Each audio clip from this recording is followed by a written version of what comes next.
Hey everyone, welcome back to Joy at Work. It's February 17, 2023. Just want to thank you for making out the time to listen to my thoughts on how you and I can experience joy at work, the things we can do, the things we can own to experience joy at work. So, just again, thank you so much. I hope you're doing well. I hope you're staying safe.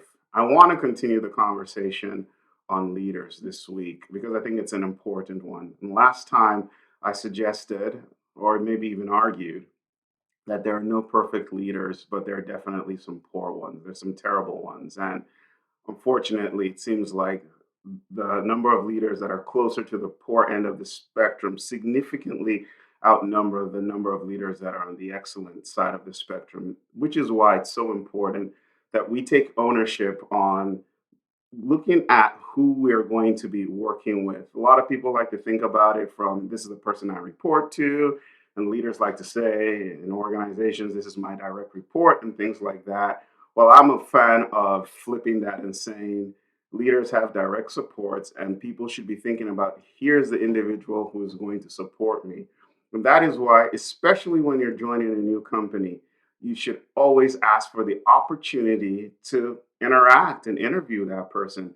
If you're going through an interview process and you won't know who is going to be supporting you till you're hired, you're taking a very big risk, especially considering the reality that most people are not great at leading. They simply aren't. And that might be a risk you want to take or you're willing to take or willing to work through, but it's important that you understand that when you interview somebody who's going to support you, you want to ask them questions like, when's the last time they changed their mind? Let them tell you a story, a recent story of when they changed their mind based on what somebody else had told them on their team.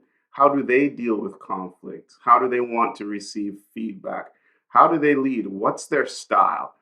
Of course, this is an interview, so maybe the individual may not be fully honest. That's those things are always possible. I get that, but it's better that you have an opportunity to ask and gauge for yourself what the interaction and what the relationship might be, because this relationship is one of the most important, vital, critical relationships in most organizations. If you work in a place where there's a hierarchy of some sort, where somebody has been given more organizational authority, more organizational power, so to speak, then you want to have a good sense for how this person generally uses that power they have. Do they have it to coerce and reward? Is that kind of where they spend a lot of their time telling people what to do and then using and sticks? Or are they really using their power to enable and create an environment for people to do good work? Again, we have enough data that shows more people spend most of their time on the poor, closer to the poor end on the spectrum, or at least on that side